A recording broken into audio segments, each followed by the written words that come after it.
Okay, alright, so when I read, I like to write these kind of effed up love poems, you know what I mean? Like, it's like we're gonna write a love poem to someone, but it's like a total fail, you know what I mean? Like, you're like, oh, I love you, and you're like, what the fuck kind of love poem is that, you know what I mean? Like, so that's what I'm gonna be reading to you tonight, and the context is I actually have these neighbors who, they've been, I live next door to like an indie hipster band, you know?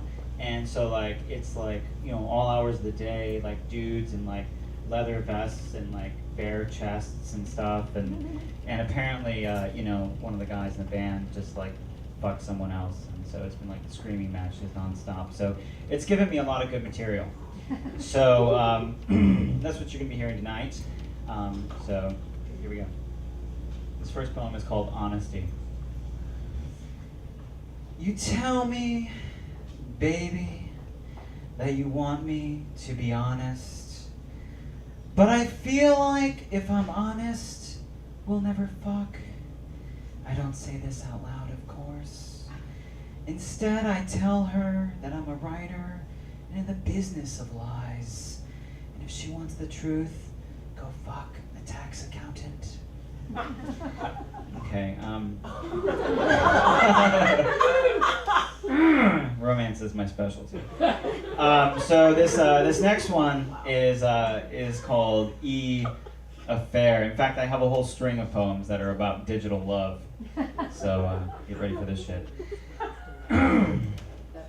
E-Affair. I had scheduled an affair. It was to happen at 8, which to me seemed a good a time as any. But she emailed me back to cancel, so we pushed it back. So I threw away the flowers I had bought her, and I took the condoms back to CVS. Fuck you, email. Alright, that's E-Affair.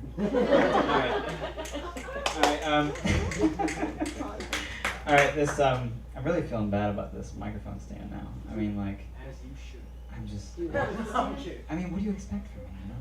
Alright, this next one is this one is like, you know, when you start a new relationship, you know, and you're like, oh, fuck, this is great, you know, like, this is gonna go all the way, you know, and I have a poem to piss on whatever parade you're fucking riding in right now, and this one's called It Never Turns Out Okay. If you want evidence that it's never going to be okay, go through your email, look in the archives for letters from a former lover. I remember that letter you wrote me, where you promised to love me forever, where you told me how glad you were to have me in your life, of how I love you, and then a week later how I left my wife, and then I remember reading that letter, how I felt thousands of years, no feelings, at an oasis drinking from you. And then I remember how I left you in the airport, holding those bags filled with the stuff I wasn't going to take to LA, the last of which was you. Thank you. Alright, so, that was kind of cathartic. Okay, so going back on, so technology and love and that sort of thing. Okay, this poem is called Only Virtuous Women. How many virtuous women we have in the house tonight? Any? All right, right there, one. Woo! Yeah. Do you have a cell phone? It'll make sense in a second. So this poem is called Only Virtuous Women Use Cell Phones. A girl left her phone at my apartment last night. She left it on the counter next to a can of overflowing trash. That night we were drunk and I tried to take her clothes off. She didn't seem to mind. But that was all we did. We laid naked, talking, kissing, not fucking. She is a 32-year-old virgin.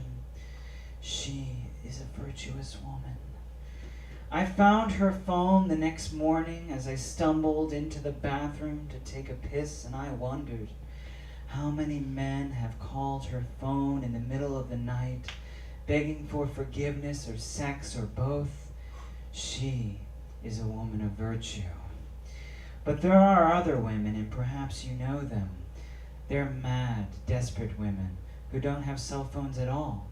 Instead, they have doorbells.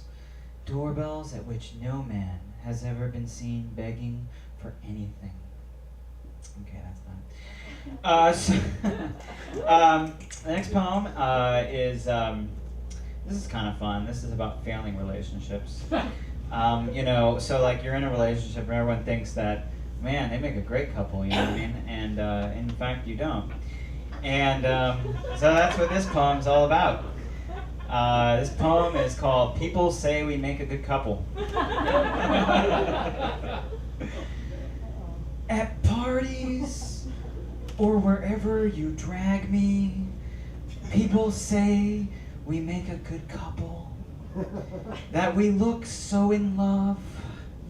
But what they don't see are the fights, the knockdown, drag-out, plate-smashing, screaming, I never want to see your face again.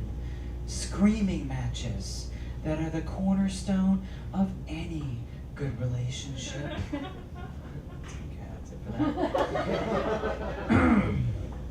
that. Thank you. This one's called Hawaii, and frankly, it's not about Hawaii. So, I really am just looking at this right now and wondering like where I actually got the title, but let's figure that out together. It was around 8 at night. He'd been drinking since noon. His bags were down in front of her.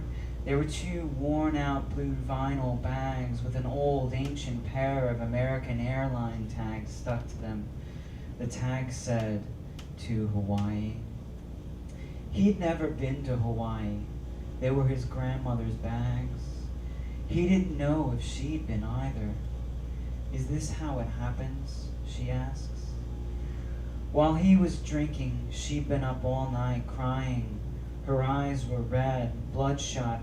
Her hair was matted from spending the night crying and sleeping or half sleeping under the kitchen table. I wouldn't know, he says. I mean, so suddenly, she says. But he doesn't answer. Any answer would be the wrong answer, he thinks. But suddenly, it was not. This next poem is called, you like how I lace those serious poems in with the funny ones? You like that? It's intentional. This one is called, There's Nothing Poetic About Getting Married. Getting the theme here. So this is Nothing Poetic About Getting Married. After about 6 months of fucking, there comes a time to size up your relationship. Oh, that's it.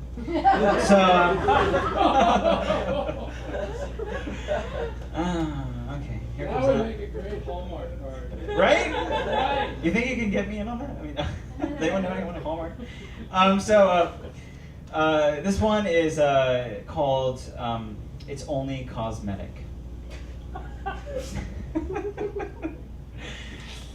At the start of a relationship, I always buy shampoo, a case of soap, and a pack of condoms. And when the love runs out, I'm always left alone with a plastic green bottle that reminds me of you, a bottle still half full, and I think maybe one day I will move on to bigger and better cosmetics, ones that conceal even better. Or maybe, I think, it's just that I need to start buying smaller bottles. Okay. This one, what's that? One more. One more? Oh shit, I better pick wisely. Oh. Okay. All right, I'm gonna let audience choose. Can I do that? Do I have time for that? Okay, you have three. The yellow one. Unfortunately, I don't have colors, but that's brilliant though. So you have a choice between my woman asks me why I never write nice poems about her, why I drink before we make love, and the night I told you I love you. Middle one. Pick. The middle Middle one. one. Two. Number 2? Door number 2. Door number 2, alright. Alright, yeah. Alright. This one's why I drink before we make love.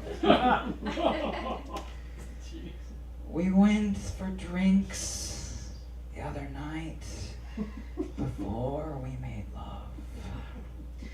The room was spinning, but I know you came because you told me. And then you asked me why. Why is it that we always drink before we make love? Baby, don't you understand? I have to get a little drunk just before we make love, just so I don't blow my load right away. Thank you. Ladies and gentlemen,